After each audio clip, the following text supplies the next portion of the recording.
ఓకేనా? దేవునికి స్తోత్రం. హల్లెలూయా. మీరు ఎంతగా స్తుతిస్తారో, ఎంతగా ఆరాధన చేస్తారో, అంతగా దేవుడు మీ కుటుంబాల్లో సంతోషాన్ని, సమాధానాన్ని అనుగ్రహిస్తాడు. ఈరోజు కొంతమంది ఫోన్ చేసి, అన్న ఆరాధన జూమ్లో వస్తుందా అని అడుగుతున్నారు. ఈ జూమ్లో ఆరాధన పెట్టాలంటే ఇప్పుడు కుదరదు కనుక గురువారం రాత్రి, శుక్రవారం రాత్రి కంటిన్యూగా 2 రోజులు మంచి వాక్యాన్ని మీకు బోధించడానికని జూమ్లో ఆరాధన పెడుతున్నాను. పనులు చేసుకుంటాకి వెళ్ళిన వాళ్ళు అయినా సరే, పని నుంచి వచ్చేసిన తర్వాత 8 గంటలకు మీరు రెడీ అయ్యి మీ ఫోన్లో ఆ జూమ్ లింక్ ఆన్ చేసుకుని కూర్చుంటే చక్కగా మీరు మాతో మాట్లాడవచ్చు, మేము మీతో మాట్లాడుతాం. రెండవది, మీ ప్రార్థన అవసరతలన్నీ తెలుసుకుని వాటిని ఇక్కడ డైరీలో రాసిపెట్టి వాటి కొరకు ప్రత్యేకంగా ప్రార్థన చేయడం జరుగుతుంది. ఇప్పటికే ఈ జూమ్లో అటెండ్ అయిన వాళ్ళు వారి ప్రార్థన అవసరతలన్నీ తీరుతూ ఉన్నాయి. దేవుడు సఫలపరుస్తూ ఉన్నాడు. ఎలాంటి సఫలం అంటే అది ఆశ్చర్యం, చెబితే మీరు నమ్మరు. కనుక వారి కుటుంబాల్లో ఆశ్చర్యమైన కార్యాలు చేస్తున్నాడు దేవుడు. కనుక మీరు కూడా ప్రయత్నం చేయండి. రికార్డింగ్ చూస్తున్న వాళ్ళు, యూట్యూబ్లో రికార్డింగ్ చూస్తున్న వాళ్ళు యూట్యూబ్లో మీరు డిస్క్రిప్షన్లో ఈరోజు వాక్యం వినేటప్పుడు డిస్క్రిప్షన్లో జూమ్ లింక్ కూడా యాడ్ చేయబడుతుంది. కనుక జూమ్ లింక్ యూట్యూబ్లో కూడా మీకు కనపడుతుంది. దయచేసి జూమ్లో అటెండ్ అవ్వడానికి ప్రయత్నం చేయండి. ప్రభు దీవెనలు పొందండి. గురువారం రాత్రి 8 గంటల నుంచి 9 గంటలకి అయిపోతుంది. శుక్రవారం రాత్రి 8 గంటల నుంచి 9 గంటలకి 2 రోజులు కంటిన్యూగా ఎందుకు పెడుతున్నామంటే ఒక వాక్యం మొదలుపెట్టిన తర్వాత ఒకవేళ సబ్జెక్ట్ అవ్వకపోతే ఆ 2వ రోజు కూడా అదే సబ్జెక్ట్ కంటిన్యూ చేసి వాక్యాన్ని క్షుణ్ణంగా మీకు మీ మెదడులోకి, మీ బుర్రలోకి ఎక్కించాలని నేను ఆశపడుతూ ఉన్నాను. చూడండి, మత్తు ఇండక్షన్ ఎంత ఉంటుంది? నేను అడిగింది రేటు కాదు, దాని క్వాంటిటీ, సైజు. మత్తు ఇండక్షను ఇంతే ఉంటుంది. ఆపరేషన్ థియేటర్లోనికి వెళ్ళేటప్పుడు కొంచెం ముందు, ఒక 10 నిమిషాల ముందు ఆ మత్తు ఇండక్షన్ మనిషికి ఎక్కిస్తారు. తర్వాత ఏమవుతుంది? 10 నిమిషాలకి మత్తు వచ్చేసి నిద్రపోతాడు మనిషి. ఆ నిద్రలోనికి వెళ్ళిన తర్వాత ఇంకా ఆ మనిషిని కోసినా, శరీరంలో ఎక్కడ టచ్ చేసినా, కోసినా ఏమాత్రం ఆ మనిషికి తెలియదు. ఇండక్షన్ ఎంత ఉందండి? ఇంతే. ఆ చిన్న ఇండక్షను మనిషిని అంత మత్తులోనికి నింపేస్తూ ఉంది. నా దేవుని ప్రియులారా, ఈరోజు మనిషి చేస్తున్న పాపం కూడా చిన్నదే. మనిషి చేస్తున్న పాపం చిన్నదే. ఈ చిన్న పాపం మనిషిని ఏం చేస్తుందంటే మనిషి జీవితాన్ని అంతటినీ పాడు చేస్తుంది. జీవితాన్ని ఒక 70-80 సంవత్సరాల జీవితం నీకుంటే 18 సంవత్సరాల వయసులో నువ్వు చేసిన పాపం నీ జీవితాన్ని మొత్తానికి పాడు చేస్తుంది. అంతేకాకుండా నీ తర్వాత తరానికి కూడా అది శాపానిగా మారిపోతుంది. కనుక ప్రజలు అన్ని మంచిగానే చేస్తున్నారు, కానీ ఈ చేసిన పాపాన్ని ఒప్పుకుని దేవుని దగ్గరికి రాలేకపోతున్నారు. ఈ మత్తు ఇండక్షన్ అయినా ఒక 2 గంటలు 3 గంటలు ఆపరేషన్ అయిపోతే మెలకువ వచ్చేస్తుంది. ఆ మెలకువ రాకపోయినా డాక్టర్లు కొడతారు, హలో బాబు వెంకటేశ్వరరావు అని లేపుతారు. వాడి పేరు అది అయితే లేపి, నీ పేరేంటి అని అడుగుతారు.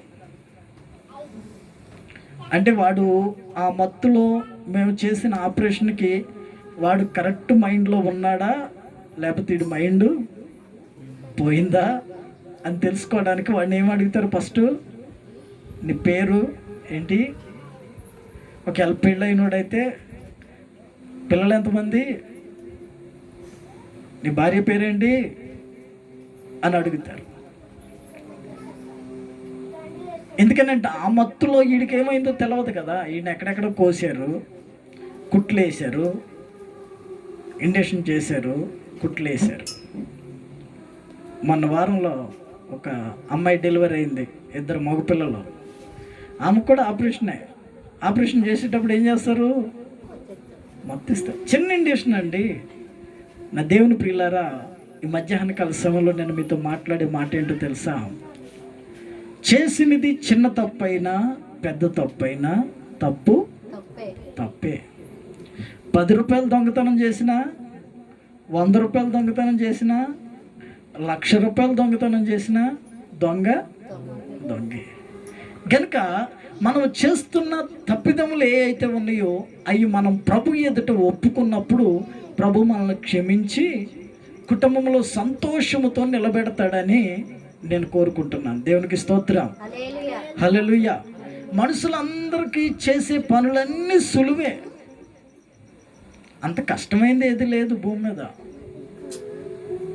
ఒక్కొక్కడు బరువు ఎక్కువ మోసేవాడు ఉంటాడు, ఒక్కొక్కడు బాగా దూరం పరిగెట్టేవాడు ఉంటాడు, ఒక్కొక్కడు గట్టిగా మాట్లాడేవాడు ఉంటాడు. అది వాడికి అలవాటు అయిపోయింది. కష్టమైంది ఏది లేదు.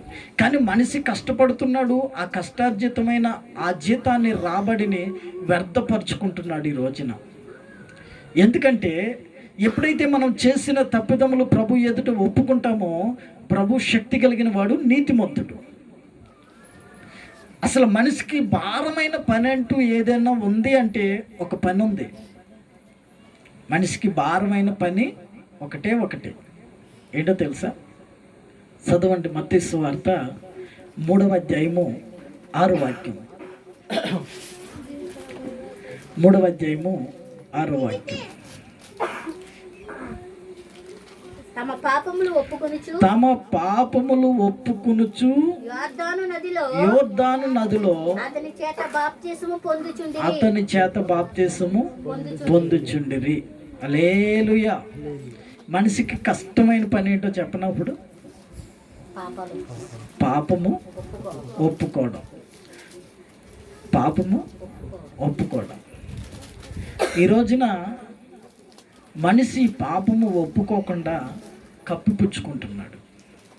అంటే చేసిన తప్పిదము ఒప్పుకుంటే సులకన అయిపోతానేమో, చేసిన తప్పిదము ఒప్పుకుంటే నా బంధువుల మధ్యలో చెడ్డ పేరు వస్తుందేమో, చేసిన తప్పిదం ఒప్పుకుంటే నా బంధువులందరూ నీచమైన దానికిలాగా, నీచమైన వాడిగా చూస్తారేమో, చేసిన తప్పిదం ఒప్పుకుంటే నేను పాపినని ముద్ర పడిపోతుందేమో అని ఆలోచిస్తున్నాడు మనిషి. యోర్దాను నది దగ్గర యోహాను బాప్తిసం ఇస్తున్నాడు. మారు మనసు పొందండి, దేవుని రాజ్యం సమీపిస్తూ ఉంది, ఇది లోకం అంతం అయిపోతుంది, మారు మనసు పొందండి. ఇప్పటికే అనేకమైన తెగుళ్ళు వస్తున్నాయి, ఇప్పటికే అనేకమైన ఉద్రేకాలు లోకంలో జరుగుతూ ఉన్నాయి. ఇప్పటికే భయంకరమైన ఘోరమైన వార్తలు మనం వినాల్సి వస్తుంది. మారు మనసు పొందండి అని కేకలు వేసి యోర్దాను నది దగ్గర బాప్తిసం ఇస్తా ఉన్నాడు యోహాను. అంతలో చాలామంది అక్కడికి వచ్చి యోర్దాను ప్రాంతం వారు, యెరూషలేములో ఉన్నవారు, వాళ్ళందరూ కూడా ఆయా ప్రాంతాల నుంచి వచ్చి ఒక్కొక్కరుగా దిగి బాప్తిసం తీసుకుంటున్నారు. కొంతమంది అడుగుతున్నారు, ఎందుకయ్యా ఈ బాప్తిసం, అసలు ఇదేంటి, ఇది ఎక్కడిదే, నువ్వు క్రీస్తువా అని అడుగుతున్నారు. యోహాను అంటాడు, అయ్యా నేను క్రీస్తుని కాదు, నా వెనక వచ్చేవాడు గొప్పవాడు. నేను నీళ్లలో మీకు బాప్తిసం ఇస్తున్నాను, ఆయన అగ్నిలోను పరిశుద్ధాత్మలోను మీకు బాప్తిసం ఇస్తాడు. దేవునికి స్తోత్రం. అయితే మేము చేయాల్సింది ఏంటయ్యా అని అడిగారు కొంతమంది. అడిగితే యోహాన్ అంటాడు, ఇదిగో ఈ నీటి ద్వారా బాప్తిసం పొందండి, మీ పాపములు ఒప్పుకోండి. ఇప్పుడు బాప్తిసం పొందేటప్పుడు మనం చేయాల్సిన పని ఏంటి? మన పాపములు ఒప్పుకోవడం. అవి ఒప్పుకోలేదనుకో, అదేమవుతుందంటే ఉండకుండా ఎక్కువ రోజులు గడిచే కొంది అది పెద్దగా మారి మన కుటుంబాన్ని నాశనం చేసేస్తుంది. కనుక ఈ పాపము ఒప్పుకోవడం అనేది మహా పెద్ద పని మనిషికి. మీలో ఎంతమంది బాప్తిసం తీసుకున్నారు అంటే అందరూ చేతుల పైకి ఎత్తారు. తీసుకున్న వాళ్ళు అందరూ. ఎంతమంది మారు మనసు పొందారు అంటే అందరూ చేతుల పైకి ఎత్తారు, చిన్నోళ్ళతో సహా. కానీ ఎంతమంది మీ పాపములు ఒప్పుకున్నారు అని అడిగితే నాకు తెలిసి ఎత్తుతారు. మీరు ఒప్పుకోలేదంటే ఏమవుతుందో అని. నా దేవుని ప్రియులారా, మనం పాపం చేసేటప్పుడు, మోసం చేసేటప్పుడు సిగ్గుపడాలి, కానీ ఒప్పుకునేటప్పుడు సిగ్గుపడకూడదు. కోర్టులోకి వెళ్ళినప్పుడు ఎవరైనా ఏదైనా తప్పు చేస్తే, పొరపాటున మర్డర్ చేసేస్తే, అయ్యా ఉద్రేకంతో కోపంతో కుటుంబాల గొడవల్లో జరిగిపోయింది అని వీడు వెళ్ళి ముందు ఒప్పుకున్నాడు అనుకో, వాడికి ఏమవుతుంది? శిక్ష తగ్గిస్తారంట. నాకు తెలియదు. దేవునికి స్తోత్రం. హల్లెలూయా. ఒప్పుకున్న వాడికి, అదే వాడు ఒప్పుకోకుండా పరిగెట్టాడు అనుకో, అదే వాడు ఒప్పుకోకుండా దాక్కున్నాడు అనుకో, అదే వాడు ఒప్పుకోకుండా కప్పుకిని రూపురేఖలు మార్చుకుని తిరుగుతూ ఉన్నాడు అనుకో, కనపడకుండా, ఎప్పటికప్పుడు దొరకమా అంతాడా? దొరుకుతాడు. అది దొరికినప్పుడు ఏమవుతుంది? ఒకటి మర్డర్ చేసినందుకు జైలు శిక్ష పడుతుంది. రెండోది వాడు పోలీసు వాడు కళ్ళు కప్పి తప్పించుకుని తిరిగినందుకు. నా దేవుని ప్రియులారా, లోకానుసారంగానే ఇన్ని రూల్స్ అండ్ రెగ్యులేషన్స్ ఉంటే మనం ఎన్నో రకమైన తప్పిదములు చేసి, దేవునికి విరుద్ధమైన పనులు చేసి, మన పాపములు ఒప్పుకోకుండా, మనము దేవునికి సరెండర్ అవ్వకోకుండా లోకంలో తప్పించుకుని తిరుగుతూ ఉన్నాం. అంటే గవర్నమెంట్ ప్రకారం, కోర్టు రూల్స్ ప్రకారం ఒప్పుకున్న వాడికి తక్కువ శిక్ష పడుతుంది అంటే, మరి మనం ప్రభు అయిన యేసుక్రీస్తు దగ్గరికి వచ్చి, ఆయన సిలువ చాటుకు వచ్చి, ఆయన రక్తములో మన పాపములు కడుక్కోవడానికి మనం ఒప్పుకుంటే మనకెంత శిక్ష తగ్గిస్తాడు ఆయన? అవునా కదా? ఈ శిక్ష తగ్గిందనుకో, మనం ఎక్కడికి వెళతాం? అప్పుడు పరలోకానికి వెళతాం. అదే మనం తప్పించుకుని తిరిగితే కోర్టు వారు విధించే శిక్షలాగానే దేవుని దగ్గర కూడా శిక్ష అధికమైంది. హల్లెలూయా.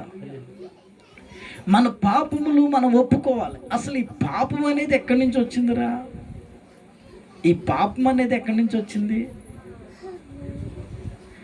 బైబిల్లో మొదటగా పాపము అనే మాట ఎక్కడ రాశారో తెలుసా? పాపము అనే మాట ఎక్కడ రాశారో తెలుసా? బైబిల్లో మొదటిగా 4వ అధ్యాయంలో, ఆదికాండం 4వ అధ్యాయంలో కయ్యూనుతో మాట్లాడుతుంటాడు దేవుడు.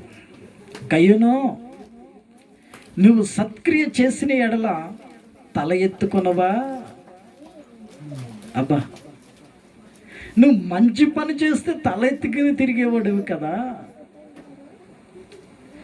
నువ్వు సత్క్రియ చేయని ఎడల నీ వాకిట పాపము పొంచి ఉంటుంది. అది నిన్ను ఎప్పుడు దించేద్దామా ఎప్పుడు పాపంలో పడకూడదామా, ఎప్పుడు వీడిని తాగుబోతుగా మార్చాలా, ఎప్పుడు వీడిని తిరిగిపోతుగా మార్చాలా, ఎప్పుడు వీడిని చెడగొట్టాలా, ఎప్పుడు వీడు అల్లరి చేసేవాడిగా చేయాలా, ఎప్పుడు తల్లిదండ్రులకు విరోధమైన పనులు చేసేవాడిగా వీడిని మార్చాలా అని లోకంలో తిరుగుతూ ఉంటుంది. అది తిరుగుతూ ఉంటుంది. నా దేవుని ప్రియులారా, వాకిట అంటే ఎక్కడుంది వాకిట? మీరు ఇంట్లో నుంచి బయటికి వెళితే కనబడేది వాకిలే. ఇప్పుడు పాపం ఎక్కడుందంట? మన వాకిట్లోనే ఉంది. ఎప్పుడు ఉంటుంది అది కాపలా? పాపము ఎప్పుడు అక్కడ నిలబడి ఉంటుంది అంటే, మనం సత్క్రియ చేయనప్పుడు, అంటే మంచి పనులు మనం ఎప్పుడైతే చేయడం మానేస్తామో అప్పుడు పాపం అక్కడ వాకట్లో రెడీగా ఉంటుంది. ఆ పాపము నిన్ను ఆవరించినప్పుడు నీవు దుర్మార్గుడిగా తయారవ్వచ్చు, దుష్టుడిగా తయారవ్వచ్చు, ఇంకో రకంగా తయారవ్వచ్చు. ఒక అతను బండి కొన్నాడు. బండి కొని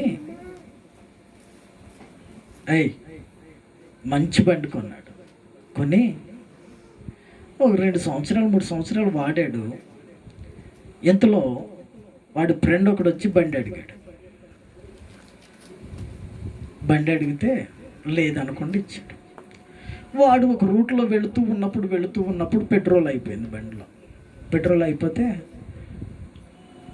అంత దూరం వెళ్తే అక్కడ రోడ్డు మీద అక్కడక్కడ డబ్బాల్లో పెట్టి అమ్ముతారుగా పెట్రోల్, ఆ పెట్రోల్ ఆ బండిలో పోసుకున్నాడు. వాడు వచ్చేసాడు. వచ్చేసిన తర్వాత ఆ బండి అప్పుడు దాకా మంచిగా నడిచిన బండి, అప్పుడు దాకా బాగా నడిచిన బండి అప్పటి నుంచి ఎక్కడికొచ్చాయి డ్రమ్ అంటుంది, డుక్ డుక్ డుక్ డుక్ అని ఆగిపోతుంది. డ్రమ్ అంటుంది, డుక్ డుక్ అని కూర్చోండి డ్రమ్ అంటుంది. ఏమంటుంది అది? ఆగిపోతుంది. అతనికి బండికి లైన్ కోపం వచ్చి, అప్పుడు దాకా బాగా నడిచేది నా బండి, మా దోస్తు గడి తీసుకెళ్ళినందుకే బండి ఎట్లా అయిపోయింది, ఎక్కడైనా పడేసేవారా? ఎక్కడ పడేయలేదురా. సరే మెకానిక్ దగ్గరికి తీసుకెళ్తే ఆ మెకానిక్ బండి అంతా ఇప్పి చెక్ చేసిన తర్వాత వాడు చెప్పిన మాట ఏంటంటే, బండిలో డూప్లికేట్ పెట్రోల్ పోయడం వల్ల బండి ఆ పైప్ అంతా జిడ్డు అయిపోయింది, చెత్త అడ్డబడిపోయింది, అందుకే బండి ఇలా తయారైపోయింది. ఏం చేయాలన్న బండి అంటే దాన్ని మొత్తం ఇంజిన్ తీసేసి బోర్ చేయాల్సి వస్తుంది, తప్పదు, మొత్తం జామ్ అయిపోయినాయి, ఎక్కడ ఇటేనాలు జామ్ అయిపోయినాయి ఎక్కడికక్కడికి అన్నాడు. అంటే అప్పుడు అడిగాడు, అరే ఏం చేసావురా బండి అంటే, నాకు అక్కడ దారిలో పెట్రోల్ అయిపోతే డబ్బాల్లో ఉన్న పెట్రోల్ పోసానన్నా అన్నాడు. వీడంటాడు బండికి వెళ్ళాడు, అరే ఎంత పని చేసావురా, నా బండి కొన్న కాడి నుంచి ఎప్పుడు కూడా నేను ఆ డూప్లికేట్ పెట్రోల్ పోయలేదు, నేను ఎప్పుడు చూసిన భారత్ పెట్రోల్ బంకులోనే పెట్రోల్ కొట్టిస్తాను, ఒకవేళ బండి ఎక్కడన్నా ఆగిపోయినా నేను ఆ పెట్రోల్ బంక్ దాకా నడిపించుకు వెళ్తాను తప్ప వేరే పెట్రోల్ దాంట్లో పోయాను, అంత మంచిగా చూసుకుని నా బండికి ఈ డూప్లికేట్ పెట్రోల్ పోసేవరా, బండి అంతా పాడైపోయింది. నా దేవుని ప్రియులారా, బండి ఈ రోజున ₹1,00,000, లేదంటే ₹1,50,000, ₹4,00,000 బళ్ళు కూడా ఉన్నాయిలే. కానీ బండి పోతే మరలా దానికి బోర్ చేయించవచ్చు, రిపేర్ చేయించవచ్చు, మరలా కొన్ని సంవత్సరాలు నడుస్తుంది. కానీ ₹1,00,000 పెట్టినా నీ జీవితం మరలా నీకు దొరకదు. ₹1,00,000 ఖర్చు పెట్టినా నీ జీవితంలో ఆనందం దొరకదు. ₹1,00,000 ఖర్చు పెట్టినా నీ ప్రాణం నీకు నిలబడుతున్నది ఈ రోజున. కారణం ఏంటో తెలుసా? మజ్జిగ తాగితే తప్పలేదు, యాపిల్ జ్యూస్ తాగితే తప్పలేదు, నీళ్లు తాగితే తప్పలేదు. ఈ మధ్య నీళ్లు కూడా కాసుకుని తాగాల. ఆ నీళ్లు కూడా చెత్త వస్తుంది కనుక, డూప్లికేట్ నీళ్ళు వస్తున్నాయి కనుక ఫిల్టర్లో పెట్టుకుని ప్యూరిఫై చేసుకుని తాగుతున్నారు. నువ్వు ఇన్ని మంచిగా చూసుకునే నీవు నీ జీవితంలో నీ వాకిట్లో నుంచున్న పాపానికి పడిపోతున్నావు. దేవునికి స్తోత్రం. నీ వాకిటి దగ్గర నిలబడి ఎదురు చూసి నిన్ను వెళ్ళరాని స్థలాలకి నిన్ను తీసుకుని వెళ్ళి నీ జీవితాన్ని నాశనం చేస్తుంది. పోయవలసింది పోయకుండా వేరే ఒకటి పోస్తున్నావు నీ గొంతులో. చేయవలసిన పని చేయకుండా ఏరొక పని చేస్తున్నావు. గవర్నమెంట్ వాళ్ళు లైసెన్స్ ఇచ్చి పెట్రోల్ పెడితే ఆ పెట్రోల్ వాటిల్లోనికి నీ వెళ్ళకోకుండా ఎక్కడంటే అక్కడ ఆగి గుడిసెల దగ్గర పెట్టిన పెట్రోల్ పోసుకుంటున్నావు. అదే రకంగా పెట్రోల్ కోసం కాదు కానీ నేను చెప్పేది, ఆ బండి విషయంలో, ఆ బండి ప్లేస్లో మీ జీవితాన్ని మీరు ఊహించుకోండి. దేవుని సన్నిధి ఇక్కడ ఉంది, దేవుని ప్రభావం ఇక్కడ ఉంది, దేవుని సన్నిధి మీరు అనుభవిస్తూ ఉంటారు, దేవుడు మీకు మేలు చేస్తూ ఉంటాడు. ఈ దేవుని సన్నిధిని విడిచిపెట్టి మంచి స్థలాల్లో తిరగాల్సిన నీవు పనికి మాలిన గృహాలకంతా వెళుతున్నావు, పనికి మాలిన ఇళ్ళకంతా తిరుగుతున్నావు. టయానికి వచ్చి నీ ఇంట్లో తినాల్సిన తిండి పనికి మాలిన ఇళ్లలో, పనికి మాలిన గృహాల్లో తింటున్నావు నీవు ఈ రోజున. టయానికి వచ్చి నీ కుటుంబంతో కలిసి ఆ ఉన్న పచ్చడి మెతుకులు చారణము తిని భార్యాభర్తలు చక్కగా మంచి చెడ్డ మాట్లాడుకుని ప్రశాంతంగా పడుకుని జీవితాన్ని గడపాల్సిన నీవు అడ్డమైన ఆ తిరుగుళ్ళు తిరిగి నీవు రోగాన్ని తెచ్చిపెట్టుకుని నీ భార్యకి రోగం తెచ్చిపెట్టి చేసిన తప్పుదములు ఒప్పుకోకుండా కుటుంబాన్ని నాశనం చేసుకుంటున్నావు ఈ రోజున. బండిపోతే ఇంకోటి కొనుక్కొచ్చండి, కానీ నీ జీవితాన్ని నీ చేతులారా నువ్వు పాడు చేసుకుంటున్నావు. నువ్వేదైతే చేసావో అది ఒప్పుకోవాలి. ఒప్పుకుంటే ఏమవుతుందో తెలుసా? యోహాను సువార్త 1వ అధ్యాయము, యోహాను పత్రిక 1వ అధ్యాయము 9వ వాక్యం. నీవు ఒప్పుకోని ఎడల నీ జీవితాన్ని నాశనం చేసేస్తుంది అది. మన పాపములను మనము ఒప్పుకొని ఎడల ఆయన నమ్మదగిన వాడును నీతిమంతుడును గనుక ఆయన మన పాపములను క్షమించి సమస్త దుర్నీతి నుండి మనలను పవిత్రులుగా చేయను. దేవునికి స్తోత్రం. హల్లెలూయా. నా దేవుని ప్రియులారా, మన తప్పిదములు మనం ఒప్పుకుంటేనంటే దేవుడు ఏం చేస్తాడంటే మనల్ని సమస్త పాపముల నుంచి మనల్ని విడిపించి క్షమించి కడిగి శుద్ధీకరించి పవిత్రులుగా చేస్తాడంట. దేవునికి స్తోత్రం. హల్లెలూయా. నేను చెప్తున్న ఈ మాటలు మీకు అర్థమవుతున్నాయి అని నేను అనుకుంటున్నాను. ఎందుకంటే ఎంత నీట్గా, ఎంత విడమర్చి మీకు చెప్తున్నాను. మీరు ఇంకా దేవుని సన్నిధిలో చిన్నపిల్లలుగానే ఉన్నారు. మీరు పెద్దవాళ్ళు అవ్వాలి. ఆ కుర్చీలు వేసేమో, మీరు పెద్దవాళ్ళు అవ్వాలి. అవి బయట ఎవరైనా పిల్లలు ఉంటే లోపలికి వచ్చామని. మీరు పెద్దవాళ్ళు అవ్వాలి, ప్రభు వాక్యాన్ని నేర్చుకోవాలి, మీకు జ్ఞానం రావాలి. దేవునికి స్తోత్రం. హల్లెలూయా. ఒప్పుకోకపోతే ఏమవుతుంది? ఇప్పుడు ఒప్పుకోకపోతే ఏమవుతుంది? ఎవరైనా ఎందుకు తిరుగుతుర్రా బయట?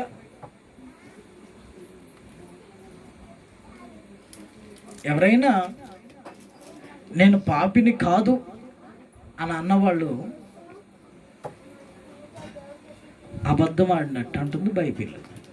ఎందుకంటే ఉదయాన్నే లేస్తే నీ చూపు ద్వారా, నీ నడక ద్వారా, నీ మాటల ద్వారా, నీ పనుల ద్వారా ఎన్నో దేవునికి వ్యతిరేకమైన కార్యాలు నువ్వు చేస్తున్నావు.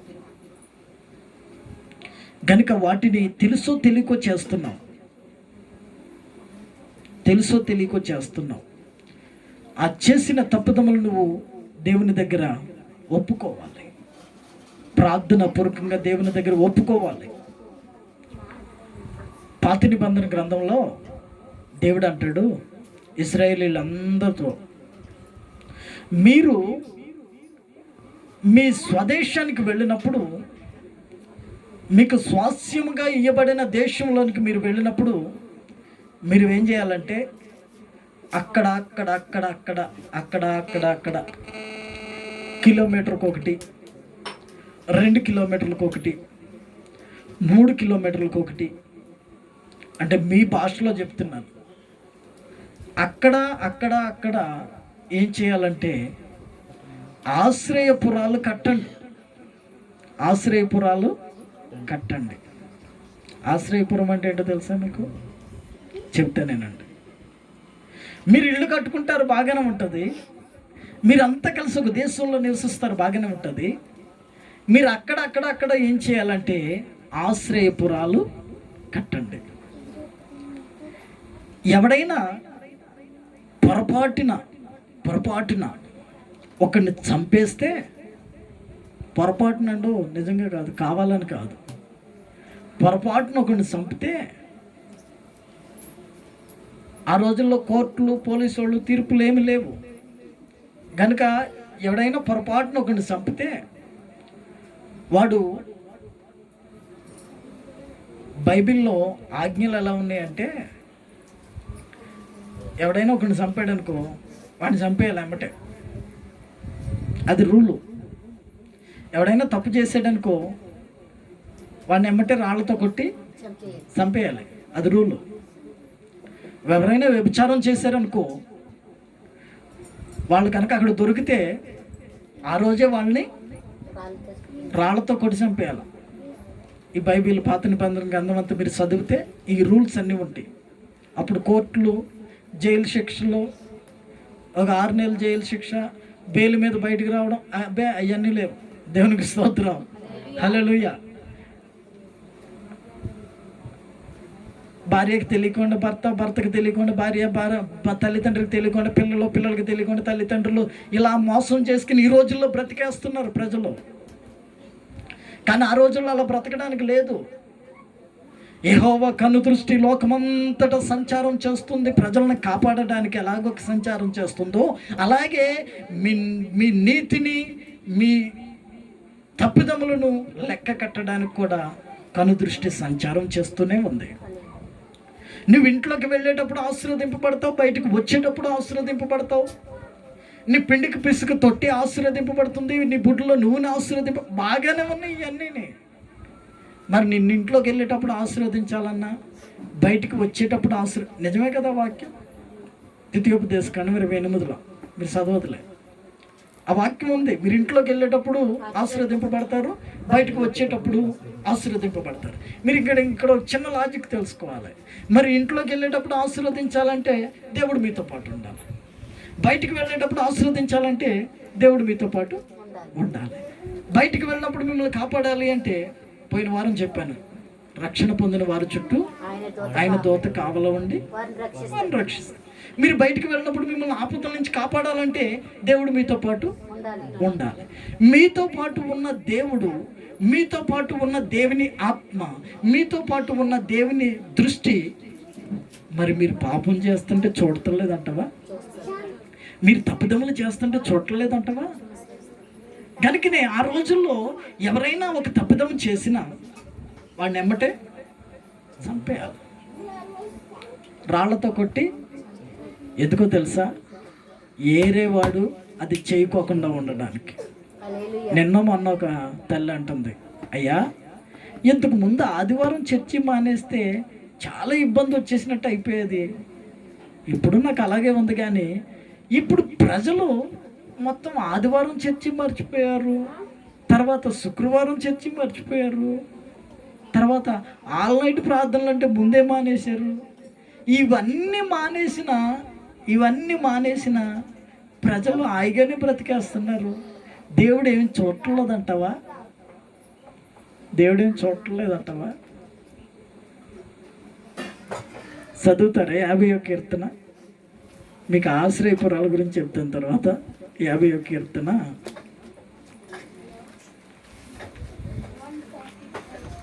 50వ కీర్తన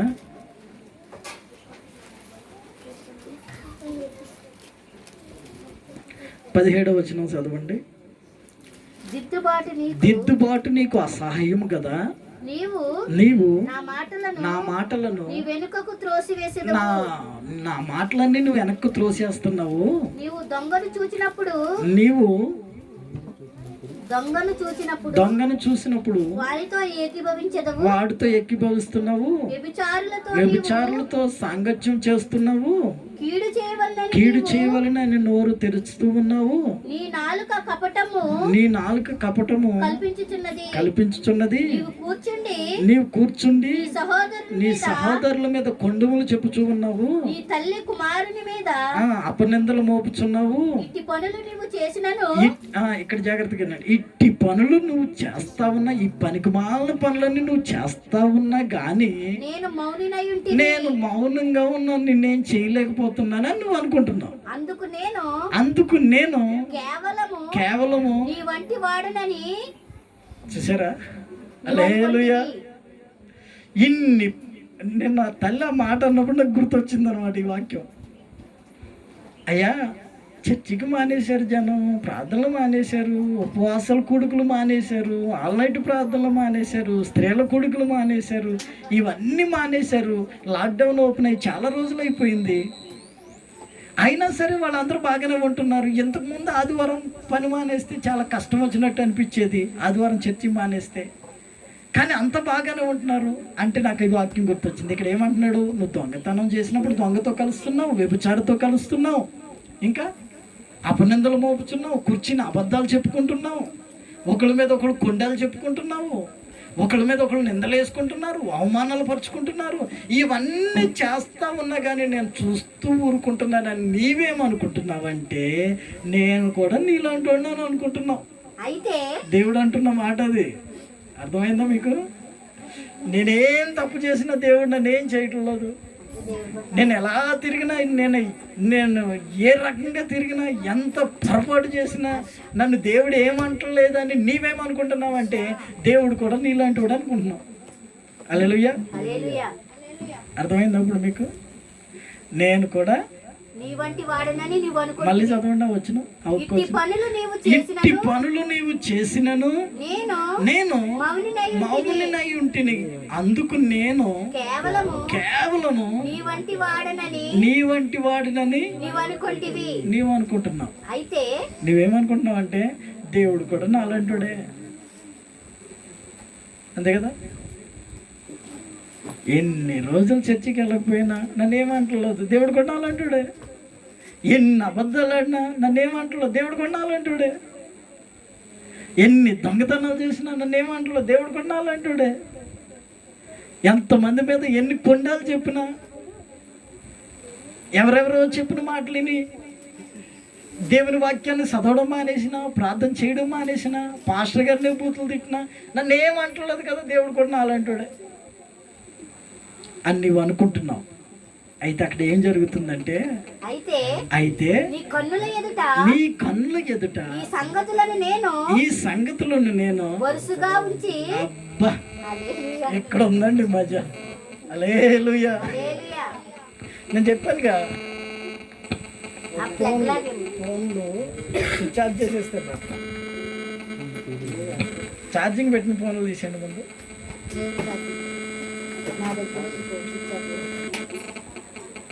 హలో, ఫోన్లకి ఏదన్నా మెసేజ్ వచ్చినా, సిగ్నల్ వచ్చినా ఆ డిస్టర్బెన్స్ వస్తుంది. ఏనండి జాగ్రత్తగా. నేను చెప్పానుగా, బయటికి వెళ్ళేటప్పుడు దీవించాలంటే దేవుడు మనతో పాటు ఉండాలి, ఇంట్లోకి వచ్చేటప్పుడు దీవించాలంటే దేవుడు మనతో పాటు ఉండాలి, మనం పనికి వెళ్ళినప్పుడు దీవించాలంటే దేవుడు మనతో పాటు ఉండాలి, మనం రోడ్డు మీద నడిచేటప్పుడు కాపాడాలంటే దేవుడు మనతో పాటు ఉండాలి. ఇవన్నీ మనతో పాటు ఉండి దేవుడు చూస్తూ ఉన్నాడు కదా. అయితే మనం ఏం చేస్తున్నామంటే ఎక్కడ కూడా మంచి పని చేయడం లేదు. ఎప్పుడైనా నలుగురం కలిసామంటే ఎవరి గురించి అన్నా మంచి చెప్పుకుంటామా? పొరపాటును కూడా మంచి చెప్పుకో. వాళ్ళు అలాగే, వీళ్ళు ఇలాగా, వీళ్ళు అలాగా, వాళ్ళు ఇలాగే అని కొండలు చెప్పుకో. ఇక్కడ ఉందిగా, లేకపోతే నేను చెప్పనుగా వాక్యంలో, లేకపోతే దేవునికి స్తోత్రం. కొండలు చెప్పుకుంటాం. ఇంకొకటి అబద్ధాలు చెప్పుకుంటాం. ఇంకొకటి మోసాలు చేస్తూ ఉంటాం. దేవునికి ఇక్కడ క్లియర్గా రాస్తున్నాయి. వ్యభిచారులతో సాంగత్యం చేస్తున్నావు, దొంగలతో సాంగత్యం చేస్తున్నావు, ఇవన్నీ చేస్తూ ఉన్నా కానీ నేను చూస్తూ ఊరుకుంటున్నానని నీవేమనుకుంటున్నావు అంటే నేను కూడా మనిషినే అని అనుకుంటున్నావు. అయితే ఒక రోజు వస్తుంది, అయితే ఒక టైం వస్తుంది. ఆ టైంలో ఏం చేస్తాడంట, ఈ సంగతులన్నీ లైన్గా పెడతాడంట. దేవునికి వరుసగా ఉంచుతాడంట ఒక రోజున. అప్పుడు తట్టుకోగలుగుతామా? దానికంటే ఎప్పుడు చేసింది అప్పుడు ఒప్పుకుంటే మంచిది కదా. కొంచెం భారమైనా, కొంచెం కష్టమైనా, ఇప్పుడు అన్నీ ఒక్కసారి పెట్టాడు అనుకో లైన్లో. గుర్తుపెట్టుకోండి, మీరు అందరూ ఆలోచించుకోండి. ఇప్పుడు ఒక్క రౌండ్ మీకు ఎన్ని సంవత్సరాలు ఉన్నాయో, ఒక 5-6 సంవత్సరాల వరకు అంటే ఆ జ్ఞానం ఉండదు, తెలిసి తెలియని వయసు 5-6 సంవత్సరాలకి. ఇప్పుడు 20 సంవత్సరాలు ఉన్నాయనుకో, అప్పుడు 5 సంవత్సరాలు తీసేస్తే ఇంకెంత జీవితం మీది? ఇప్పుడు 3 సంవత్సరాల నుంచి అన్నీ తెలుస్తున్నాయిలే. 15 సంవత్సరాల వయసుని మీరు వెనక్కి రివైండ్ చేసుకోండి ఒకసారి. 30 సంవత్సరాల వయసుని వెనక్కి రివైండ్ చేసుకోండి. ఇంతకుముందు సినిమాలు ఏదన్నా పాట బాగుంటే రివైండ్ చేయించేవాళ్ళు యూదుల్లో సినిమాలు వేస్తే. ఒకసారి వెనక్కి వెళ్ళండి మీరు. ఎక్కడెక్కడ అబద్ధాలు చెప్పాము, ఎక్కడెక్కడ దొంగతనాలు చేసాము, ఎక్కడెక్కడ పనికి మాలిన పనులు చేసాము, ఎక్కడెక్కడ ఆళ్ళ మనం చోట్ల పిల్లి వెరీ గుడ్ రా, వెరీ గుడ్. కళ్ళు మూసుకొని పాలు తాగుతుంది ఆడు చెప్తున్నాడు. కళ్ళు మూసుకొని పాలు తాగుతుందంట. ఎవరు నన్ను చూడలేదు అనుకుంటుందంట. నాలాంటి వాడు ఎవడన్నా చూసి ఈ మీద 4 అందుకుంటే ఈ మీద దెబ్బడేదాకా దానికి తెలవదంట, ఎవరు నన్ను చూడలేదు అనుకుంటుందంట. దేవుడు అంటాడు ఇక్కడ, ఇవన్నీ చేస్తూ ఉన్నా కానీ నేను చూస్తూ ఊరుకుంటున్నానని నేను నీలాంటి ఉన్నాను, నీలాంటి బుద్ధి నాకు కూడా ఉందని నీవు అనుకుంటున్నావు. కానీ నేనేం చేస్తానంటే ఒకరోజు అవన్నీ లైన్గా పెడతాను నీ ముందు. ఎంత భయం! ఏది మర్చిపోడండి దేవుడు, ఏది మర్చిపోడు. జాగ్రత్త, ఏది మర్చిపోడు. నేను ఈ మాటలు మీకు ఎందుకు చెప్తున్నానో తెలుసా? మిమ్మల్ని భయపెట్టాలని కాదు. ఈ మాట ఇప్పుడు దాకా మీకు తెలుసా? అన్న ఒక రోజు బయటికి తీస్తాడని. అన్న ఒక రోజు మన ముంగట పెడతాడు. మన ముంగట పెట్టి లైన్ పెట్టి, బిడ్డ ఇంకా చూసుకో ఎన్ని ఉన్నాయో. అక్కడక్కడ సినిమాల్లో చూస్తుంటారు ఈ మధ్య. యమలోకం వెళ్ళిపోయిన తర్వాత అక్కడ పాపాల లిస్టు, పుణ్యాల లిస్టు చూసారా? మీరెందుకు చూడలేదు? దేవునికి స్తోత్రం. అవి చూసినా కానీ మీరు మారట్లేదుగా. ఇప్పుడు సినిమాల్లోనే అంత భయంకరంగా తీస్తున్నారు అంటే మరి నిజ జీవితంలో అదొక యాక్షన్లోనే అంత రియాలిటీ చూపిస్తున్నారు అంటే మరి నీ నిజ జీవితంలో నీ లిస్ట్ అంతా ఎంత బాగుందో అక్కడ. అంతేనా? అన్నో రాజాను చర్చికి వెళ్తే అంత లిస్ట్ అంతా బయట పెడుతున్నాడు. అన్నో రాజన్న వాక్యం చెబుతూ మొదలెడితే మా లిస్టే బయటికి తెస్తాడను అని అనుకుంటున్నారా? అరే నువ్వెందుకు పిల్లి కదిలినట్టు కదులుతావు మొత్తం. దేవునికి స్తోత్రం, హల్లెలూయా. కొన్ని పిల్లులు పైన ఉంటాయి, అప్పుడప్పుడు మేము నిద్రలో ఉన్నప్పుడు కూడా కదులుతూ ఉంటాయి. జాగ్రత్త నా బిడ్డలారా, దేవుడు మిమ్మల్ని ప్రేమిస్తున్నాడు కనుక నీ మధ్యాహ్నం కలిసి మాటలన్నీ మీ ముంగట పెడుతున్నాడు. ఒకరోజు లిస్ట్ తీస్తాడంట. లిస్ట్ తీసి మొత్తం చిట్టా అంతా అక్కడ బయట పెట్టి ఎక్కడ పెడతాడంట? నీ ముందే పెడతాడంట. అప్పుడు దాంట్లో నుంచి ఒకటి తీసేయడానికి ఉండదా? ఇది నేను చేయలేదు అనడానికి ఉండదు అక్కడ. అమ్మ అన్న వచ్చేసినాయి నా పేరు మీద.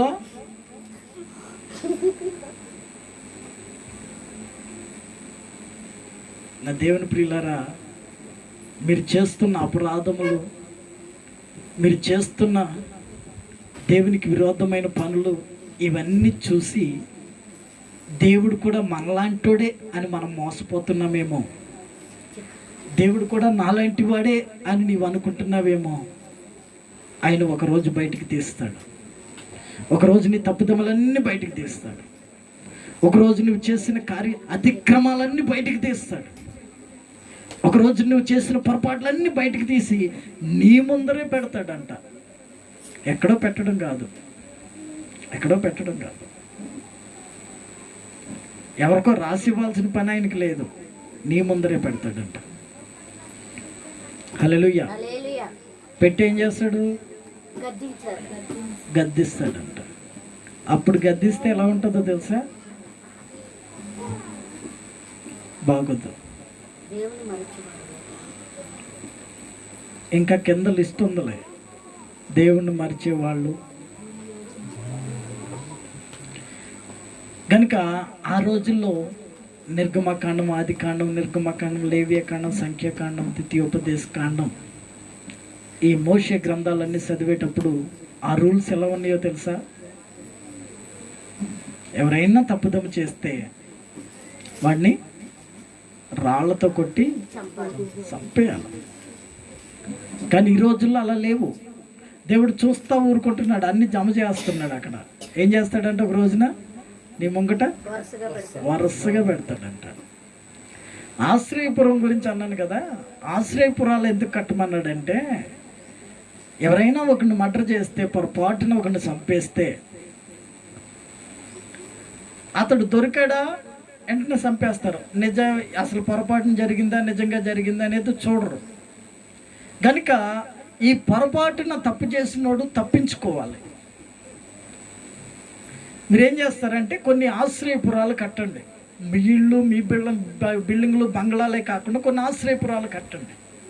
ఈ పొరపాటున తప్పు చేసినోడు పరిగెట్టుకుంటూ వెళ్ళి ఆ ఆశ్రయపురంలోనికి వెళ్ళాలి.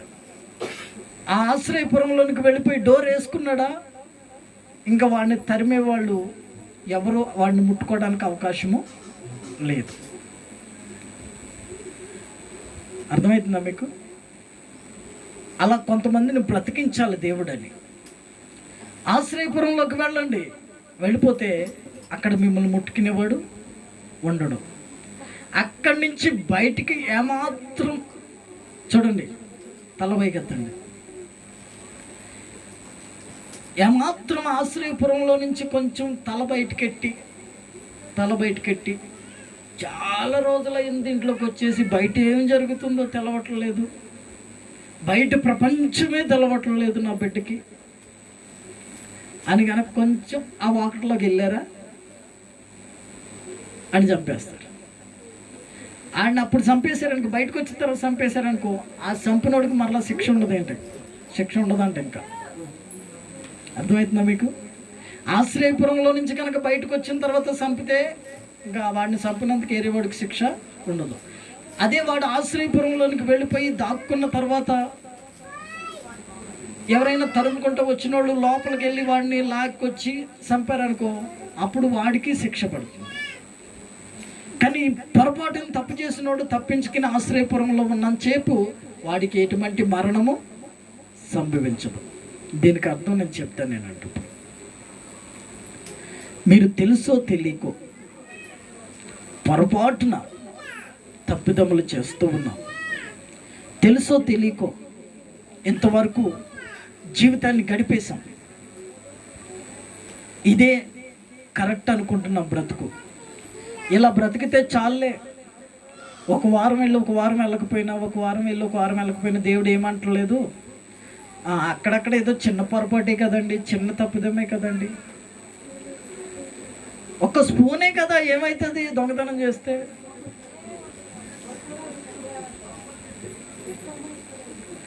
అంటే మాకేం తెలుసండి, సడన్గా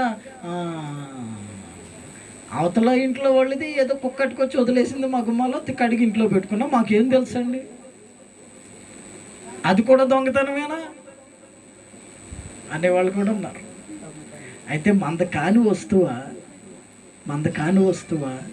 అది మందే కాదు.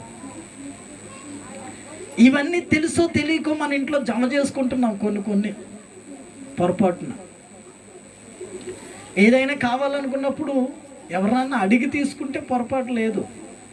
అన్నా ఇది నాకు కావాలి, ఇది మా ఇంట్లో ఉంటే బాగుంటుంది, మా ఇంట్లో లేదు, ఇది కావాలి నాకు అని అడిగితే, అది అవతల వానికి అవసరం లేకపోతే తీసుకెళ్ళమని చెబితే నువ్వు అఫీషియల్గా తీసుకొచ్చి నీ ఇంట్లో పెట్టుకో అందంగా. కానీ అడక్కోకుండా ఏరే వాళ్ళది తీసుకున్నావంటే అది ఎలా అవుతుంది? దొంగతనం లెక్క అవుతుంది కదా. అవునా కదా? మీకు సింపుల్గా అర్థం అవ్వాలని ఒకటి చెప్తున్నా అంతే. అవునా కదా? అడక్కోకుండా మనం వేరే వాళ్ళు తీసుకుంటే అది దొంగతనమే. కనుక అలాంటిది మన ఇంట్లో ఉండకూడదు. చివరిగా చెప్తానేనండి, అలా పొరపాట్లు ఎన్నో మనం చేస్తూ ఉన్నాము దేవునికి తెలియకోకుండా. మనకు తెలియకోకుండా, దేవునికి అన్నీ తెలుసు, మనకు తెలియకోకుండా ఎన్నో చేస్తున్నాం. కనుక మనం ఒప్పుకున్న ఎడల ఆయన క్షమించుటకు సిద్ధ మనసు గలవాడు. ఇందాక చదివారు కదా యోహాను సువార్త, యోహాను పత్రిక 1వ అధ్యాయము 9వ వాక్యం. 1వ యోహాను పత్రిక 1వ అధ్యాయము 9వ వాక్యం.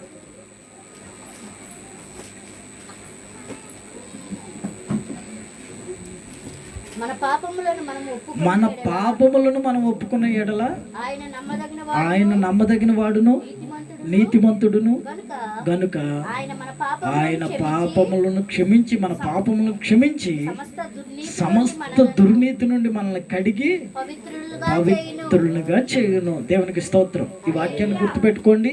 ఇప్పుడు దాకా నేను చెప్పిన మాటలు మీరు జాగ్రత్తగా గుర్తుపెట్టుకోండి. ఏం చేస్తాడంటే అన్నీ ఒక లిస్టు తీసి, ఇప్పుడు డిమార్ట్లోకి వెళ్ళామనుకో, మనం కొన్న సామాను అన్నీ బిల్ కౌంటర్ దగ్గరికి వెళ్తే ఆడేం చేస్తాడు? ఎంతెంత స్లిప్పుల మీద వేయడు, మొత్తం ఒకటే స్లిప్ ఎంత బార్ వస్తుంది మనం కొనే ఐటమ్స్ని బట్టి. దాని కింద ఎలా ఉంటుందో తెలుసా? ఆ ఐటమ్ కోడు, దాని రేటు. ఒకవేళ బై 1 get 1 అయితే, ఒకటి కొంటే ఒకటి ఫ్రీ వచ్చే లెక్క అయితే దాంట్లో సగం రేటు, దాని అసలు రేటు పడుతుంది, దాంట్లో సగం రేటు పడుతుంది. దాని జిఎస్టీ నెంబరు, దానికి ఎంత జిఎస్టీ పడింది, దాని ఐటెం కోడు, దాంట్లో ఎన్ని ఉంటాయి అన్నీ ఆ లిస్ట్లో కనపడతాయి మీకు. చూసారో లేదు బిల్లులు? డిమార్ట్ కానీ సూపర్ మార్కెట్లు కానీ దేనికన్నా అన్న లిస్ట్లో కనపడతాయి నువ్వు కొన్నదంతా. అవునా? అలాగే మనం చేసే పాపం ఏదైతే ఉందో అది నువ్వు ఏ ఇంట్లో చేసావు, ఎంతసేపు దానికోసం ఆలోచించావు, ఎంతసేపు ఎన్ని వారాలు దేవునికి వ్యతిరేకంగా తిరిగావు, ఎంత దేవునికి విరుద్ధమైన పనులు అన్నీ రాసుంటాయి కదండి. మరి ఉండాలి కదా, లేకపోతే బిల్లు కడతామా? దీని రేట్ సరిగ్గా లేదు అంటే బిల్లు కడతామా? దాని రేటు 30 రూపాయలు ఉందనుకో, ఇటు 35 రూపాయలు వేసాడు అనుకో, ఏం చేస్తాం మనం? దాని మీదే రేటు 30 రూపాయలు ఉంది, నువ్వు ఎందుకురా 35 రూపాయలు వేసావు అని అడుగుతామా లేదా? అదే దాని మీద రేటు 35 రూపాయలు ఉండి 30 రూపాయలు వేసాడు అనుకో, అబ్బా 5 రూపాయలు తగ్గిందని సంతోషంగా తెచ్చుకుంటాం కదా. అలాగే నీ పాపాల రేటు తగ్గాలే తప్ప అది లిస్టుగా పెద్దగా వాక్యం వినే కొంది, బైబిల్ వాక్యం వినే కొంది, దేవుని సన్నిధికి వచ్చే కొంది, రాజన్న మందిరం కాదు ఇది, దేవుని మందిరం. హల్లెలూయా. దేవుడు రారాజు, ఆయన సన్నిధికి వచ్చి నీ వాక్యం వింటున్నప్పుడు, ఈ సర్వెంట్ ఆఫ్ జీసస్ క్రైస్ట్ మినిస్ట్రీలో వాక్యం వింటూ ఉన్నప్పుడు నీ పాపాల రేటు తగ్గాలే తప్ప అది పెరగకూడదు. అది పెరిగిందా ఏమవుతుంది? ఒకటేసారి చూసుకోవాల్సి వస్తుంది. కనుక మీకు ఇటు పక్క పుణ్యాల లిస్టు, ఇటు పక్క పాపాల లిస్టు పెట్టి సినిమాల్లో ఏం చూపిస్తారంటే ఈ పుణ్యాలు చేసే కొంది తగ్గుతున్నట్టు చూపిస్తారు. ఇక్కడ అలా కాదు, దాని లిస్టు దానిదే, దీని లిస్టు దీనిదే. హల్లెలూయా. కనుక ఏదో ఒక పాపం చేసి వచ్చేసి ఓ 10 మందికి అన్నదానం చేస్తే పాపం పోదు నాయనా. బిడ్డలారా, అన్నలారా, ఒకడు మర్డర్ చేసి వచ్చా, లేకపోతే ఒకటి స్థలం కబ్జా చేసుకునో, రూపాయలు 10 లక్షల రూపాయల స్థలం కలిసి వచ్చేసింది కదా అని ఓ 10,000 ఖర్చు పెట్టేసి విందు చేసేస్తే, అన్నదానాలు వస్త్రదానాలు చేసేస్తే పాపం పోదు. పాపం పోవాలి అంటే ఆశ్రయపురంలోనికి రావాలి. నువ్వు పాపం పోవాలంటే యేసయ్య మందిరానికి రావాలి. యేసయ్య దగ్గరికి వచ్చి పాపం ఒప్పుకోవాలి. ప్రభువా, తెలుసో తెలియక పొరపాటు చేశాను, నన్ను క్షమించిన ఆయన అని నీవు మనస్ఫూర్తిగా ఒప్పుకుంటే ఆయన నమ్మదగిన వాడు. ఆయన రక్తముతో నిన్ను కడిగి శుద్ధీకరిస్తాడు, పవిత్రమైన వ్యక్తిగా మారుస్తాడు. హల్లెలూయా. ఇంకో సంగతి ఉంది, చెప్పనా? ముగించేనా? చెప్పమన్న వాళ్ళు చేతులు ఎత్తండి. మాకు మాట వద్దు. హల్లెలూయా. ఒకరోజు ఏసన్న గారు ఆయా ప్రాంతాలు తిరిగి సువార్త ప్రకటిస్తూ ఒక ఇంటికి వెళ్ళాడంట. అక్కడ ప్రార్థన కూడిక అయిపోయింది. ఒక ఇంటికి వెళితే ఒక అతను ఇంటికి తీసుకుని వెళ్ళి భోజనం పెట్టి, అయ్యా మీరు ఇవాళ మా ఇంట్లో పడుకోవాలా అన్నాడంట. ఎందుకయ్యా? నేను వెళ్ళిపోతాగా, ఆఖరి బస్ టైం ఉంది, వెళ్ళిపోతాగా. లేదు మా ఇంట్లో పడుకోవాలి. రై ఇన్ని మంచిగా లోపలెట్ అయ్యాన్ని.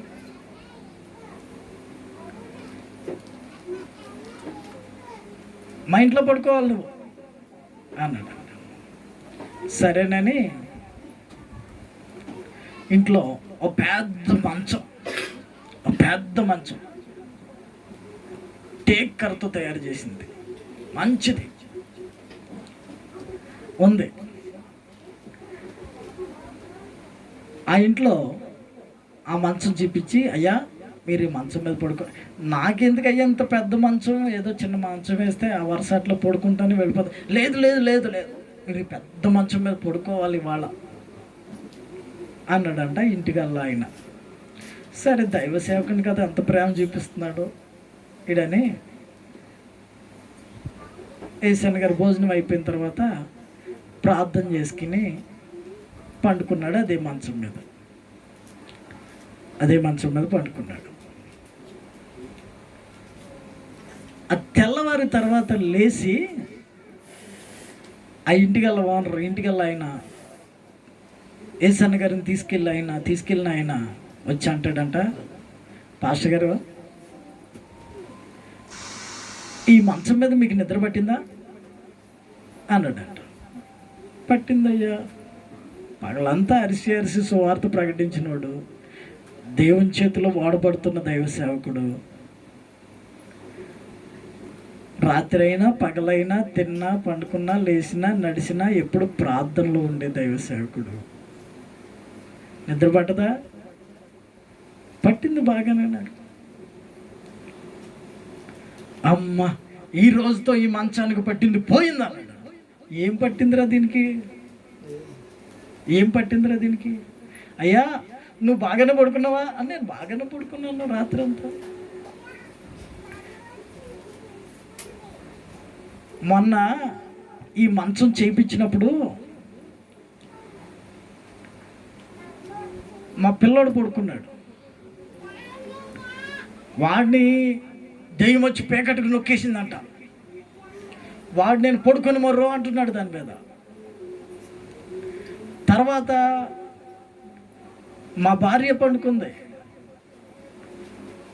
ఎత్తేసింది, కింద పడితే నడుము విరిగిపోయింది. నేను పండుకుందామంటే ఎత్తేస్తా ఉంది. మరి నీకెలా పట్టింది నిద్రే అన్నాడు. అంటే ఏసన్న గారిని, అరే ఏమైంది చెప్పరు అంటే ఇటేనండి. అయ్యా నేను ఒక క్యాంపు దగ్గర పనిచేసేవాడిని. ఆ రోజున కట్లు అడవిలో అటవీ శాఖలో పనిచేసేవాడిని. ఈ చెట్లు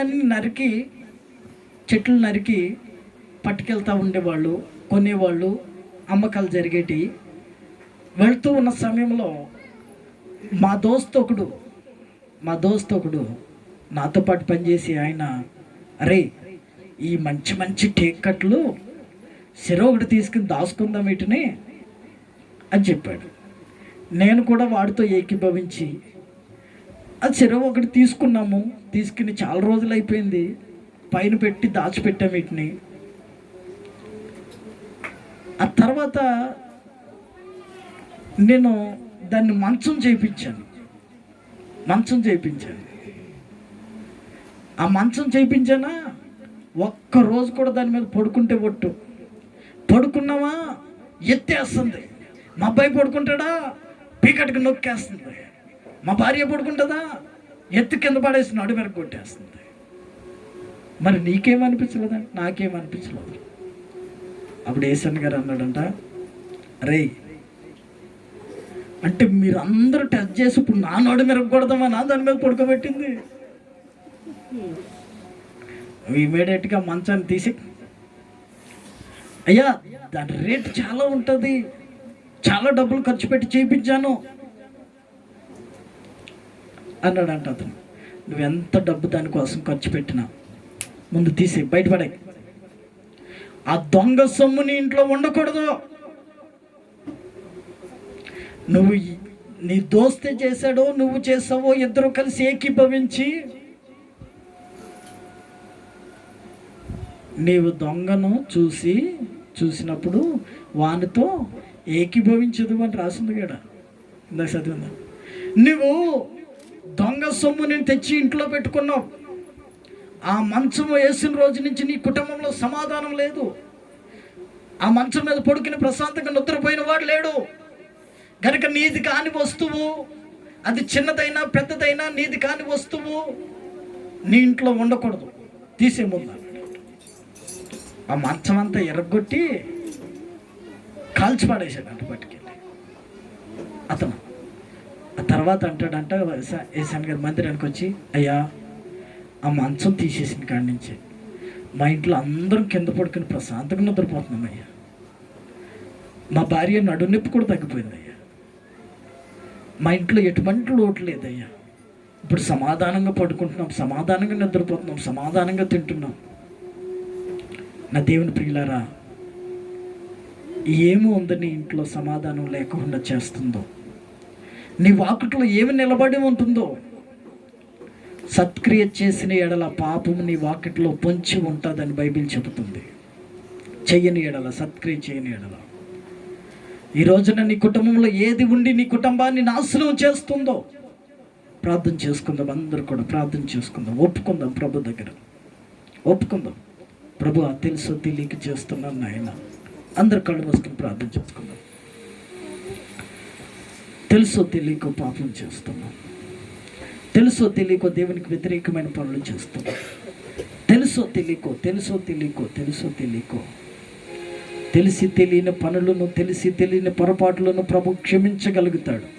కానీ నీవు తెలిసి కూడా అదే పొరపాటుగా చేస్తున్నావు అంటే అది నీ వాకిట్లో పొంచి ఉండి నిన్ను వెంబడిస్తూ ఉంది, దేవునికి దూరం చేస్తూ ఉంది, నీ కుటుంబాన్ని నాశనం చేస్తుంది.